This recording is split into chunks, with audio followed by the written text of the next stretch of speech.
Hey guys, welcome back. Actually, the next day since my final on the 64 Dodge, I'm going to try to go ahead and get started on this for just a short time. And got the desk.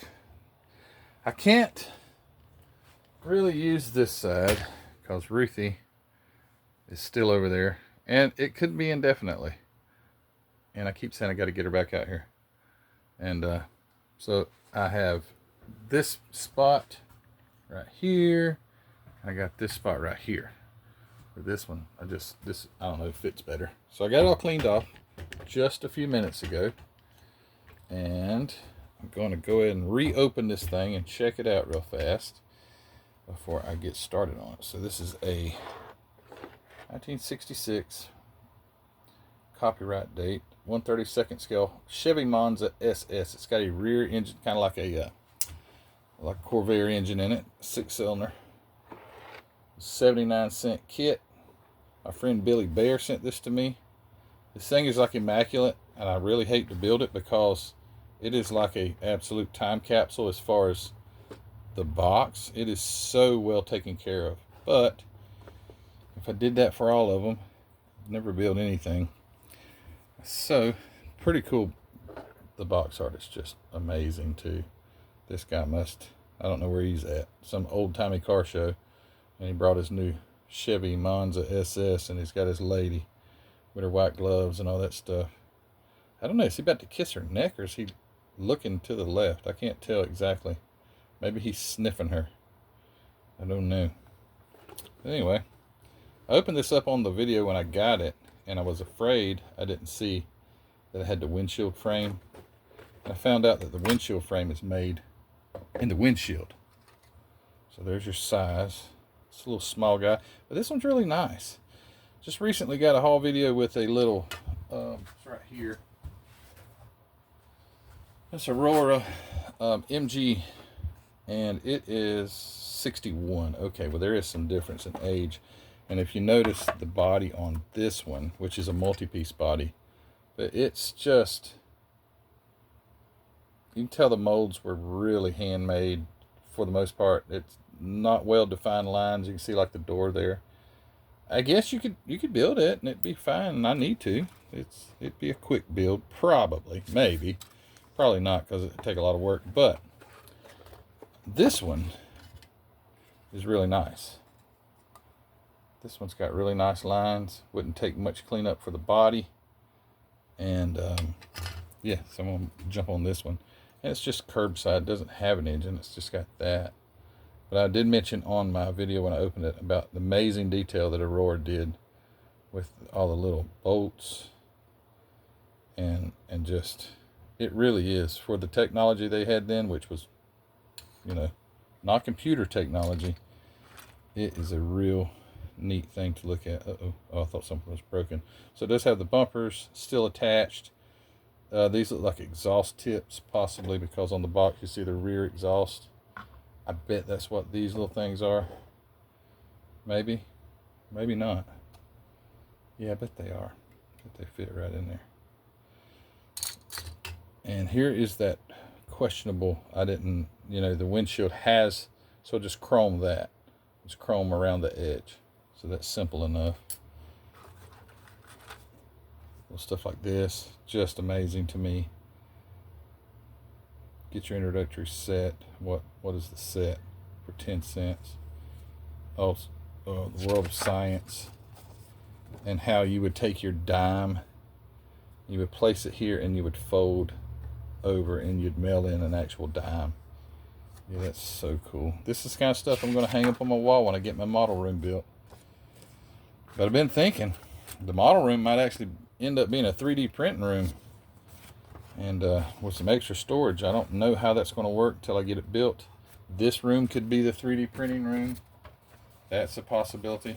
Actually, I like that better, because I just I want a bigger model room. And this, I'm out of space. So if I don't do that, what was the point? I can move all this stuff out into the new model room, and then I can take, and I have these counters, and I could set up 3D printers all the way around. I think that might be the deal. Put a nice vent fan, because that stuff is toxic as heck, especially in the summertime. 3D, the smell that comes off of it, you have to be super careful. So I'd put an exhaust fan, and I would put a heating and cooling unit, like a mini split, rather than this air conditioning that I have in here now. It's not very efficient. All right, so, gosh, there I went. Here's the parts. Not much to it, but I think with a little work, it can be a sweet little ride. It shows white wall tires, but the tires are just plastic. I wonder if I could print something, because it does have wheels,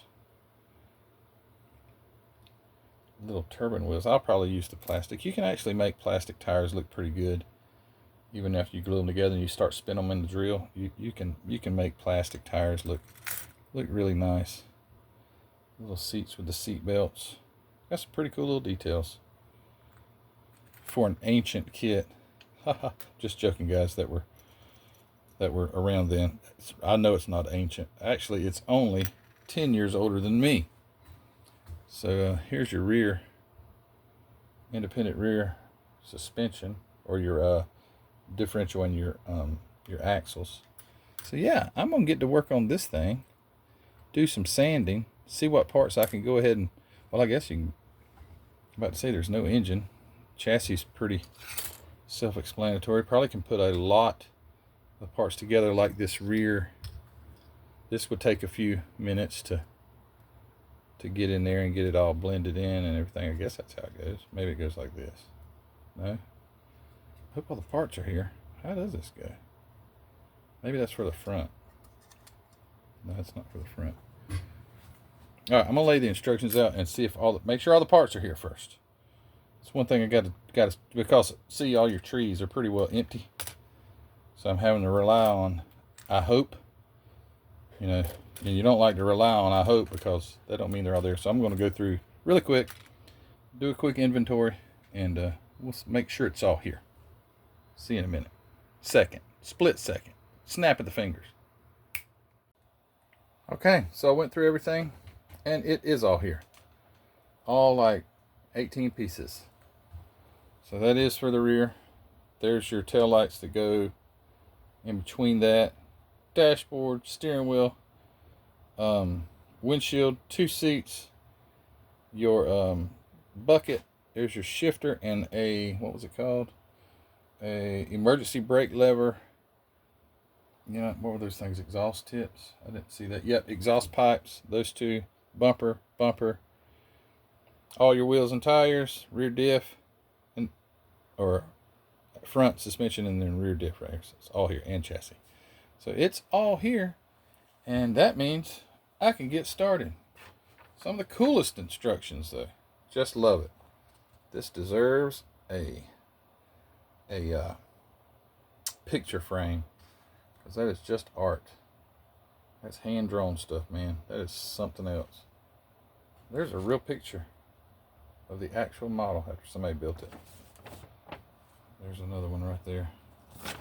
I don't know if it would be like cooler to have that in a picture frame, because it's got like that kind of stuff, or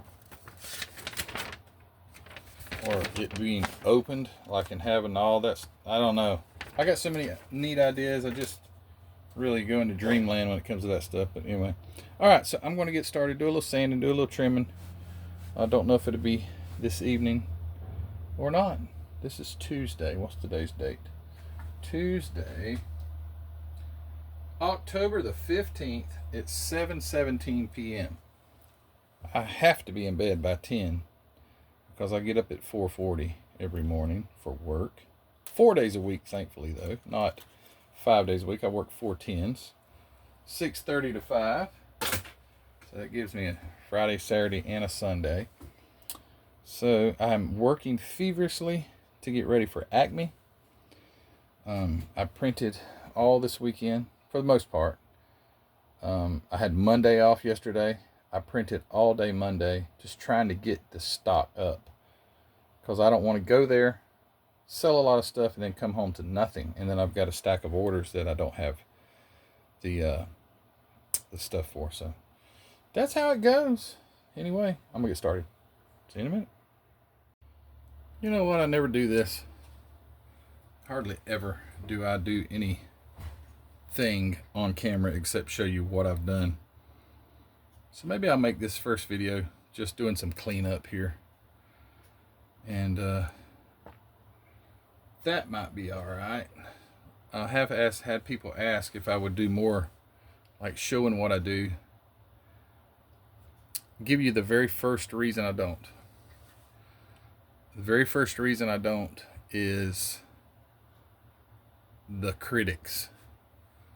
So, and I'm not saying any of you guys watching, I'm just saying you will get, when you start doing things, showing people how to do something, supposedly showing them how to do something, you will get people that will correct you quite a bit. And correction is fine. Corrective criticism, is it corrective criticism? Is that what they call it? That's fine. I don't mind it at all. But sometimes it just seems like people just nitpick, which is a weird word. You ever thought about that? Nitpick? What the heck do they call it that for? Only nitpicking I only have ever heard of is when somebody has, this is gross, but when somebody has head lice and they have what they call the babies or the eggs, they're called nits. I guess that's kind of what it would come from, nitpicking. Or you see a little monkey. They steady sit there and try to pick bugs or something off their parents. Maybe that's where it comes from. But yeah, people can do that. And,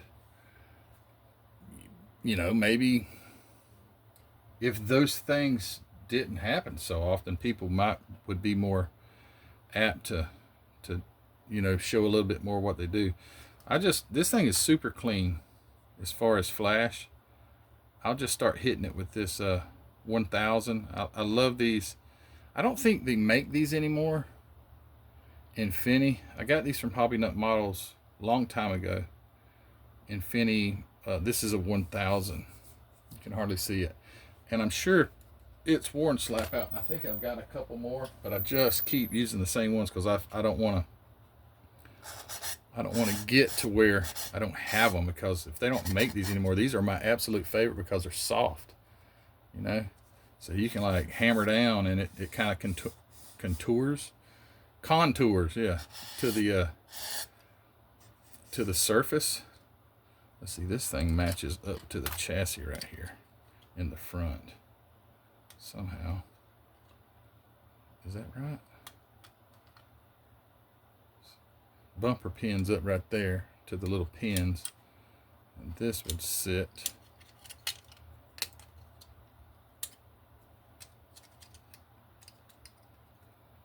okay. The bumper goes up between it, I guess, so you've got a little gap. Okay, gotcha. Oh, in case you ever wonder, I have a tip of my finger missing. I'm sure if you're new, and heck, if you've even been around a while, I hardly ever talk about it. It's not like it's something that I'm like, I can't talk about. It doesn't bother me at all. It's just a part of me now. It's like normal. When you got part of a finger missing, it's just normal. But let you know how that happened, because it does show up on videos quite often. And some of you might be like, what the heck happened to his finger? I was like 10 years old, and I was picking tobacco. So as a kid, me and my brother picked tobacco. I think every kid should have to pick tobacco. I think it was good. You make like $18 a day, and you ate the best food at the farmer's house. The wife and some other ladies would cook it. But anyway, I was picking tobacco that summer, and it was probably a Saturday. I guess we worked about 5 days a week during the summer. Must have been a Saturday or something. And we had, as we all had, movie stores, right? And the movie stores, the little store we had was called Popcorn Video. It's called the Boot Barn, but same owner. But anyway, I had a Nintendo game. You could rent Nintendo games at the time. Well, I guess you always could rent like video games. But anyway, I had a game that I didn't want to play anymore. It's called Rampage. Maybe some of you guys remember it. It was the original Nintendo, and it was a game where you had like King Kong and some other Godzilla, and you would climb up the buildings, and you would try to knock the buildings down, which is kind of a demented type of game. But anyway, you would try to knock the buildings down as the screen moves past or something like that. But anyway, I got sick of that game, and I was carrying it. I jumped on my bicycle, because as a kid, you're all bicycle mechanics, and jumped on my bike. It was down about not even a quarter mile from my mom's beauty shop. That's where I was at that day. So take it to the movie store, see if they wanted to buy that video game off of me. I never made it. As soon as I jumped on the bicycle,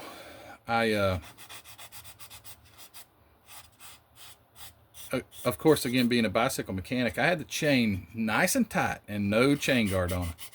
It was so darn tight that the bearings were like popping in the back wheel. So I jumped on the bike and was just crossing the street. That's all I was doing, crossing the street.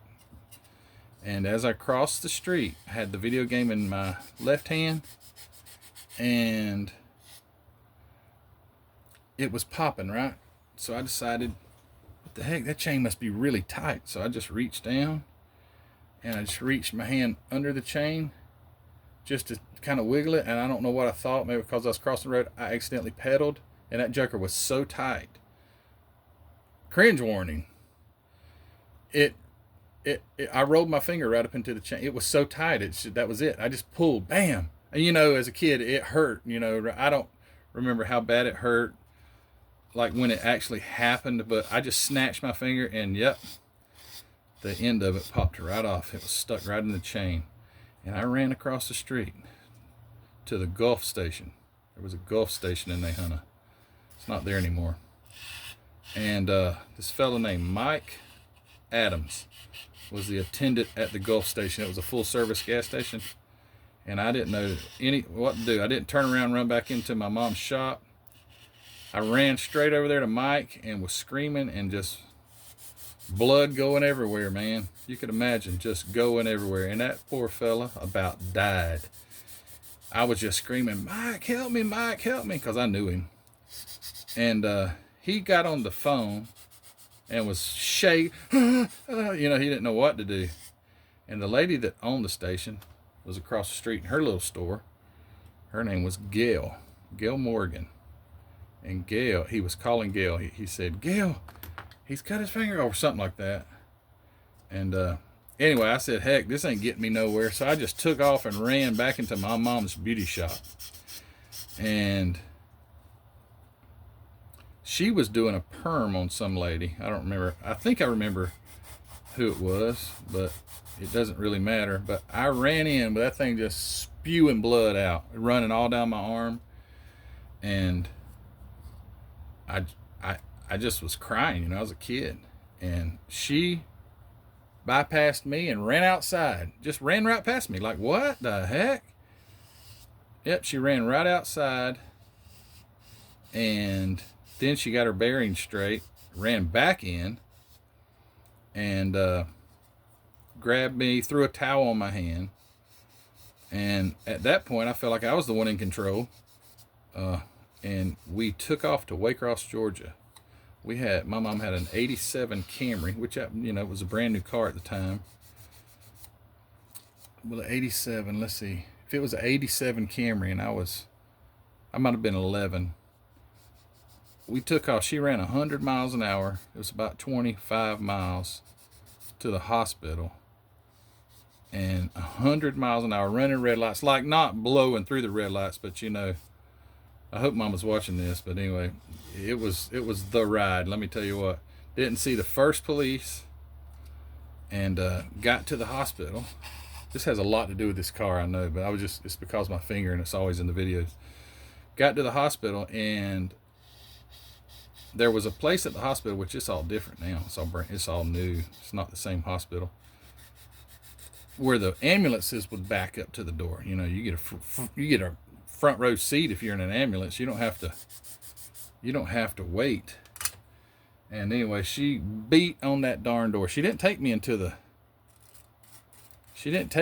the emergency room waiting room. She beat on that dang door until they just said, hey, we better open this. She's going to break it. And anyway, the rest is history. I remember them giving me them big old shots in my hand. And oh man, that hurt so bad.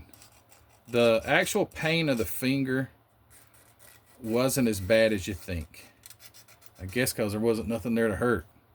But a friend of mine, Wyatt Blunt, he was a volunteer firefighter. I mean, we were all kids, but Wyatt hung around at the volunteer fire station. I was a volunteer for a little bit, and it just wasn't for me. But Wyatt went over there and got my finger out of the chain. And they took my finger to Waycross in the ambulance, the tip. So it looks kind of, don't want to gross you guys out, but it looks like there's not that much missing. But actually when it pulled it off, it basically looked like that. It pulled everything off, except, you know, there was the muscle part under there, but it looked like that, my mom said, because when they brought, this is gross. Why am I talking about this? When they brought it into the hospital and they showed it to her, the Dr. Likens, I can remember him, good doctor, orthopedic surgeon or something like that. They showed it to her and they said, it's just got too much grease in it, because you know it was in that chain. And you know, a good bike mechanic, you're gonna keep your chain lubed up real good. And I did, apparently. So they couldn't put it back on. And then for like quite some time after that, because I'm a kid, I couldn't look at it. I just could not look at my finger. It was like, I guess, sort of devastating to me. And I couldn't look at it, but yeah, that's where it went. I ain't seen it since. I don't know what they did with it. Threw it in a trash can or something. But it's been gone ever since. I ain't seen it. Ain't heard from it. And I just learned to have part of a finger. And that's okay. Because it's the only finger that's got kind of a nail on it that I can scratch with. So it's actually a little bit of a benefit. I can scratch with it. But yeah, I do think about it when I'm on the videos. I'm like, oh, I better hide that. They might not want to see it. But you know what? It's a part of my hand. And just sometimes when you're using both of them, you can't hide it.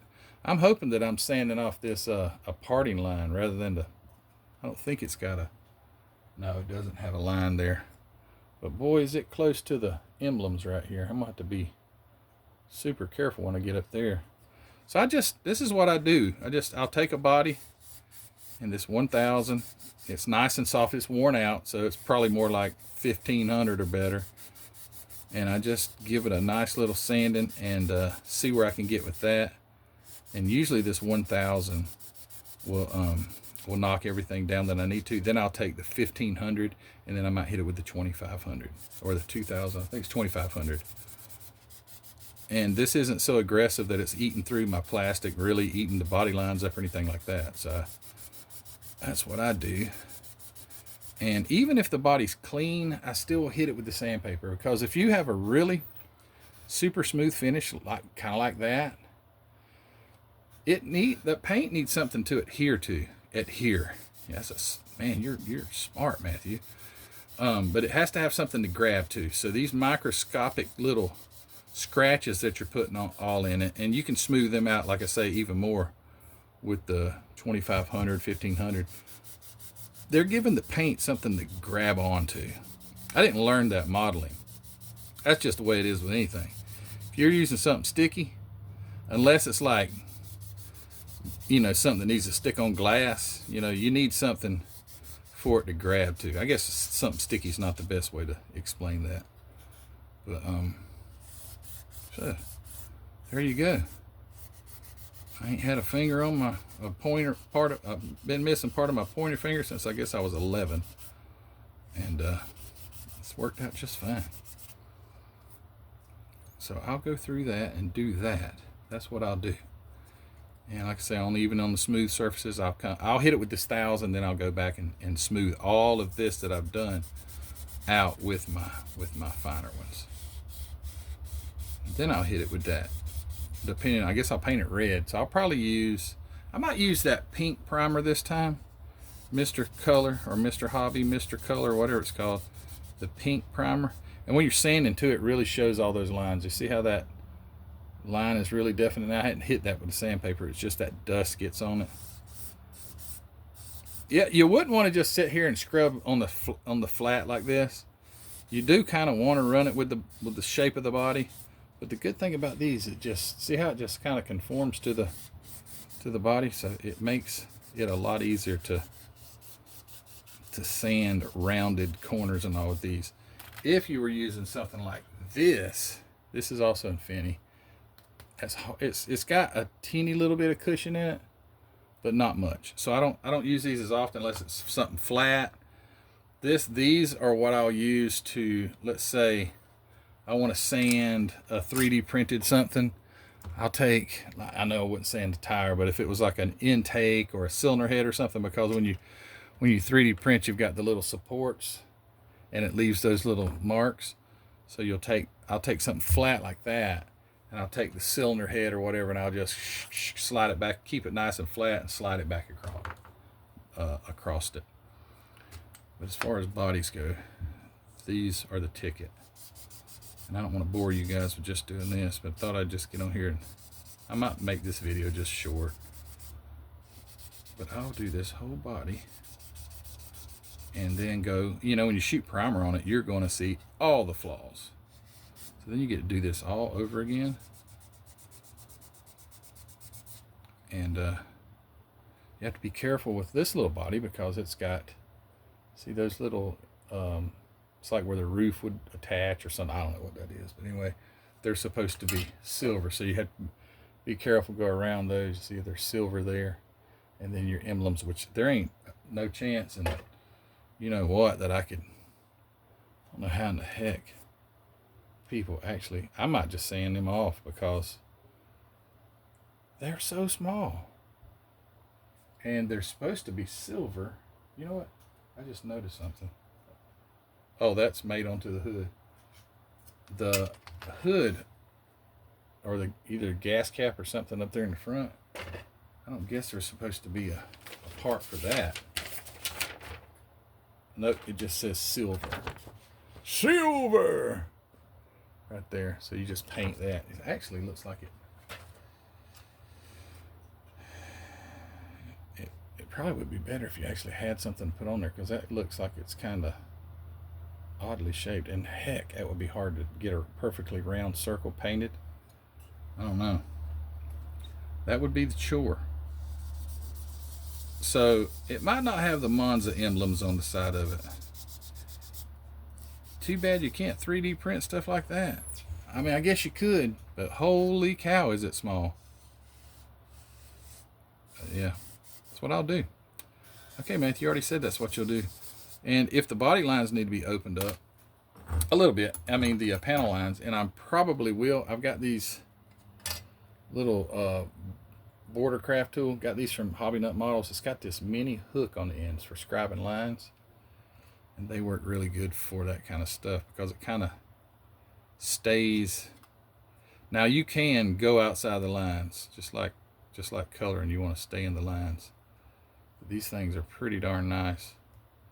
But if you're not careful, when you drag it, it'll leave these marks inside your panel line. But just to kind of even them up or something, these things are really nice. They're sharp as heck. If nothing else, just to get all the gunk out from the body lines. I'm not doing it. I'm just showing you how I would do it. But they work really good. I've got the 0.02 and I've got the 0.01. And I've got other tools I've got from Hobby Nut, like this scraper right here. If you had something that you want to remove, like these emblems, I won't do it on camera because some of you guys are probably like, no, don't take this off. You just take this thing right here, at least I do, and just lightly scrub it. You don't want to get down into the actual body, but it knocks them right off. Got that from Hobby Nut Model stuff. I forget what it's called, but it's kind of like a scraper. And then it's going to be tough getting around back here with all the little lines, but it needs a little bit of sanding. Anyway, I'll get to that. And the seats, I got a teeny little bit of flash on them, so I like to use a more dull. I have several stages of hobby knives right here. You see that? Some of them, like, let's see, this one would probably be extra sharp because I'd done some bare metal foil with it last. This one right here is just dull as heck. See, it's even rusty. But I have different stages of hobby knives for doing different things. This one's kind of sharp, but not very. So you stand less chance of gouging into something. So if you get one that's not so sharp, it pretty well, you got to try a lot harder to cut something, and your chances of gouging into something isn't going to happen quite as easy. But if you used a brand new sharp one, at least me, I can mess stuff up. Like these seats, this is so simple here. And I'm not telling anything to you guys that you don't know. I mean, like, you're probably saying, Matthew, literally, it's a seat. And I'll take like this. I can't tell what it is. It's way more grittier. And I'll just hit the edges, get rid of that big stuff, and then go back with that 1000. So just something like that. And it takes it off so fast. And they don't have seat backs because they back up to your bucket there. So just, I go right around the edges and shape those corners like I want them. And after that, grab the old 1000, go back and kill all those 220 grit marks off of there. And maybe some of you are saying, dang, it's just a seat. Every little thing, it matters when you're building something. I mean, if you carry it to a show, I mean, people are going to get down there close and look at it. And some of the things that you think that they won't see, especially if they're maybe judges and they actually know what they're doing, they might see it. So, you know, take your time.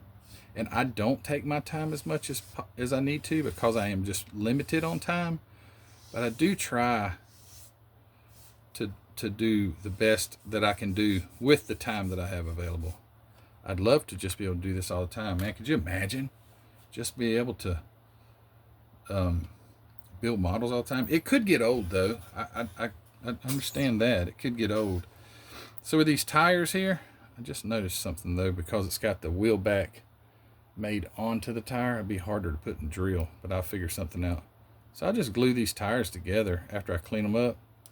Get a nice bead of the Tamiya Thin. Where'd that go? I just had it up here. Where did it go? There, here it is. That Tamiya Thin, if you used like super glue or something on here, super glue doesn't, it sticks two pieces together by its own bonding ability. It doesn't bond the plastic. But when you use an actual styrene glue, like this extra thin or whatever, it melts. That's how it glues together. It literally melts the two pieces of plastic together. So on your plastic tires or whatever, you know, and I would recommend using the thin and not the tube glue, because the tube glue, I hadn't used it since I was a kid, but I remember, you know, number one, it's thick, and it kind of seems like it doesn't get super hard. It does, because when you get like a rebuilder or something, that stuff is hard as heck to get off. But with the thin, you throw it in there, you go all the way around, it melts it together. It doesn't build up. I guess that's what my point is. It doesn't build up. And that way, I'd have to rig something up to turn these. Maybe something like I'm sorry, you're out of frame here. Probably take like a stick or something like this, something that you can just kind of pressure fit in there and get it and put it in the drill and then spin the heck out of it, and just take your sandpaper and sand it as it's spinning. And you can sand it on down to where it looks like a real tire. I mean, it looks like you couldn't tell it a rubber tire or a resin tire. Excuse me. The chrome pieces, I don't know if I'm going to re-chrome them. The wheels look really good. And you see it's got the knockoffs. Okay, yeah, they're all here. And this is a nice little kit. It's got all the knockoffs. There's the other three. But like, for instance, your knockoff, you see how it's attached to the sprue? Where you're going to lose chrome right there. You could take and touch it up with like the Molotov or something like that. But I've gotten so accustomed to just re-chroming everything that I can go ahead and clean it all up and I don't have to worry about that. Uh-oh. Phone's beeping. I wonder who that is. But yeah, I'll probably re-chrome them. I feel like that the chrome sprays give it a more realistic. It's kind of bright when it's not. You know, this kit chrome is really bright. Man, those are just outstanding little wheels. But it's just they're bright, and you use a what I've been using here lately, and I've kind of started liking it the best, is the AK Extreme Metal Chrome. I don't know, it just seems to, I like it. It works really well. And I've had such a bad problem of bouncing back and forth of different ones. Alclad, Green Stuff World, Spaz Sticks. What else have I got? I got the AK Super Chrome, and all kind of different ones. And it seems like what I do is I bounce around so much with that stuff that I don't really learn the craft. You know what I mean? So I've been sticking with the AK, been getting good results, but it gives it a nice. You're painting it over. You're going to put a gloss base on it. So if I do that. Ooh, he said do. If I do that, you strip these down. You clean them up, and once you strip them, you can really see what you need to clean up. And you spray the black base, and it's just super shiny black base. AK black base. I know it's AK. It's already thinned, but this is the best gloss black paint ever. I want to paint a car with it one day, just straight up black. I mean, there's no metallic in or anything, but you spray that on there because the higher your gloss is, the better your chrome's going to look. Your chrome reflects the base under it, and because it's over black, it gives it that a little bit of a dark appearance, and that works really well. All right, I guess I'll wrap this up. The windshield will be nice and easy. I will just take and clean the windshield really good, because after I do what I gotta do, you can't really clean it. Just bare metal foil the edge, because that's what it is. This is such a cool little kit. Thank you, Billy. And then the windshield will go. I have to clean those holes up just a touch. The windshield will go right in there. And that's gonna look so nice. All right, well, I guess I'll end this video just like that. Something different. Just get to talk a few minutes. I don't get to do that very often anymore, and be very refreshing to do a kit that's simple. There's no 3D there's no 3D printed parts in it. The engines and stuff like that take a lot of time. So if you do build 3D printed stuff, you know it takes a lot of extra time. Not to mention the fitting and engine mounts and things like that you have to do that are like on my Monza. Oh, I mean, not Monza, my Super Stalker. Let me grab it real fast. I forgot to mention something yesterday. I got dust all over my hands now. I still got to like wax this thing. I haven't waxed it. I just cleaned it yesterday. But I forgot to mention on the video for it that this was my final for the Blue Ox Model Shop Street Machine group build. And last year I built for that group build. Let me grab it down while I'm totally changing gears. I was about to end the video, but now I'm talking about something totally different. Last year I built this one for that. This is so cool. Get the stuff out of the way so I can set it down. It's kind of heavy. I built the Impala wheel stander, and that was my Blue Ox Model Shop Street Machine group build for last year, and man did I like the heck out of that one. And you know, I just realized that's got weld rod lights on it, and this has got the weld drag lights on it. So I have both of those wheel sets. The rear tires, this is before I was 3D printing. I didn't print these. My friend Alan Qualls printed the wheels and all the rims and everything and sent them to me.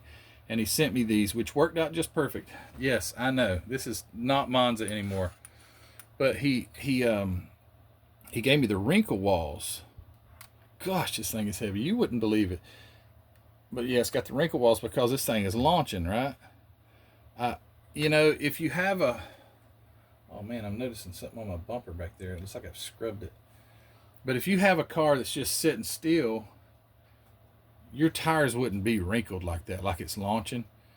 So those worked out just perfect. But if the car's just sitting still, it's kind of just going to be, you know, your tires are going to look normal. But if you launching that baby hard with that 409, what does this thing got in it?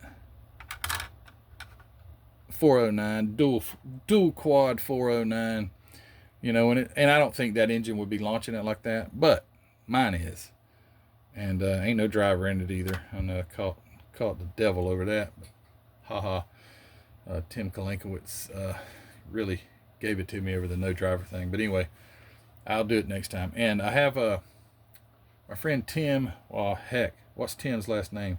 Another Tim from Charleston gave me a driver at the Charleston show. But I can't get him in there.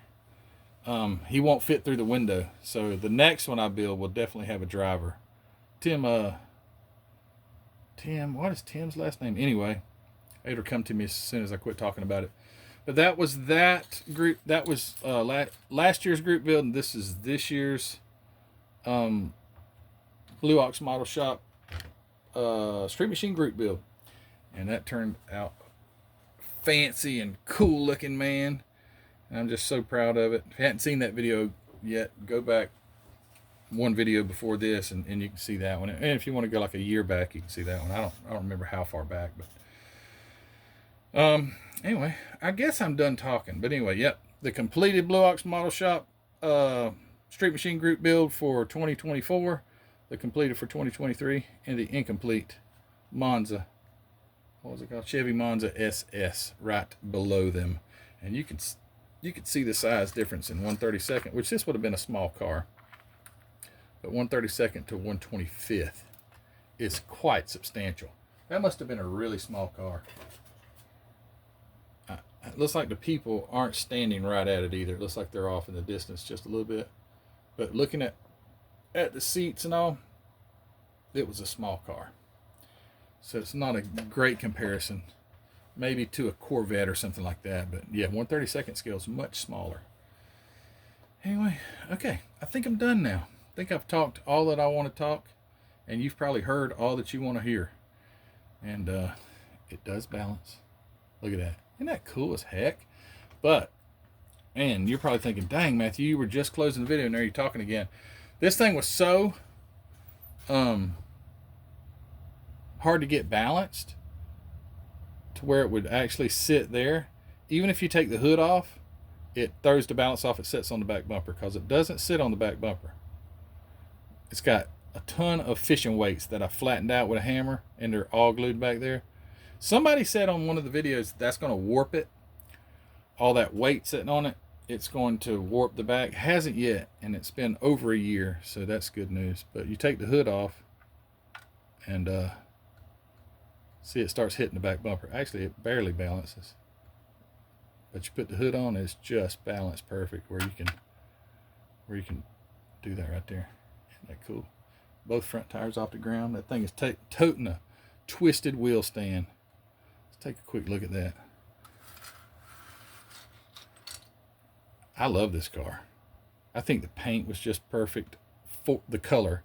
The paint ain't perfect, but you know what I mean. It's got that twisted wheel stand. Let's see, that's as low as it goes. Let me take it off of here. Look at that. Dang, that's awesome. So yeah, she's digging, and I love it that it's twisted. That wasn't hard to do. I just twisted the back axle up under there. Took part of the shock or the spring or something off one side and added it to the other side. But anyway, all right, I'm done talking, guys. Thanks for listening. I appreciate you. And that's it. Don't forget, as always, go check out hobbynutmodels.com. The sticker is not in my reach, or I would grab it. hobbynutmodels.com, where you can grab some of this cool MCW paint. That will have MCW paint on it. Get you some of that nice chrome paint that he's got over there. Oh, there's a focus. That I couldn't tell you what the chrome paint is on that one. This chrome paint is AK on that one. I like the AK. It just seems it's doing really good. And you can go grab you some cool stuff over there. hobbynutmodels.com. As always, linked in the description of the video. Thank you to my Patreon members. It's coming up. We got to have another live stream. That'll be a lot of fun. It's a blast. We sit on there for way too long. I start getting texts from Heather. Are you coming in? Are you coming in? Are you coming in? And when we're on those things, because, you know, one thing leads to another, kind of like what I'm doing right now. It went from the Monza. It went from the Monza to the Street Machine Group Build 2024 to the 2023 Street Machine Group Build. And now what was I talking about? Hobby Nut Models and Patreon members. Oh, that's where I was at. The Patreon live streams, because we get on there and we have a blast. I've just, these guys are just close friends of mine, and we all have each other's numbers, and it's just it's a great time. All right, and also mcvproducts.net, where you can get you some cool wheels like that, although I didn't print those, and some like that, or you can get you an engine like that, 440. And somebody did ask me today, and I haven't responded to them on the messages on MCV Products, if I offer that radiator. That radiator is, I do have radiators that I can print. I have not printed any. It's hard to keep making stuff and still keep up with what I have. But anyway, I am trying to add to the inventory all the time. But that radiator is from a designer that will not let me sell any of his stuff. And I'm not going to pirate anything. So that is the coolest radiator, though, because it's a see-through and it looks like a Griffin style radiator. But I cannot print that one and sell it. I guess I could print it and give it to you, but I can't print and sell that yet. I'm working on him. He's told me in the past, no, I won't. He has designed some of the best looking Chevrolet engines that I have ever in my life seen as far as 3D printed stuff. The detail is out of this world, and it's not overly detailed like a million parts. It just looks so darn real. I mean, it is the baddest looking Chevy motors ever. Like big block, small block, fuel injected, supercharged, carbureted, just the best stuff. And I could print one for myself, but he won't. At this time, he's not allowing someone to print and sell them. I'm just going to keep working on him. He's either going to tell me to go away, or he's going to say, yeah, man, yeah, well, let's work together. And I would rather it be the latter. So, all right, done talking. See you later, guys. Take care, and maybe the Monza will start coming together. All right. Hey, Acme, October 26th at the Clarence Brown, not Convention Center, Clarence Brown Conference Center, I think is what it's called, in Cartersville, Georgia, the Acme Southern Nationals. Don't forget, it's the baddest show. It is so cool. You'll get to see some of the world-renowned car model builders. Not me, I can promise you that. But I'll be there, but I ain't one of those. And you'll get to see some of the best-looking stuff you have ever laid eyes on. And get to talk with the builders and stuff like that. And see all the vendors. And we will be there vending ourselves. MCV Products will be set up, and we will be vending, selling to our friends, and hopefully make some new ones. Anyway, guys, all right, I'm done talking for sure. We'll see you later. Take care.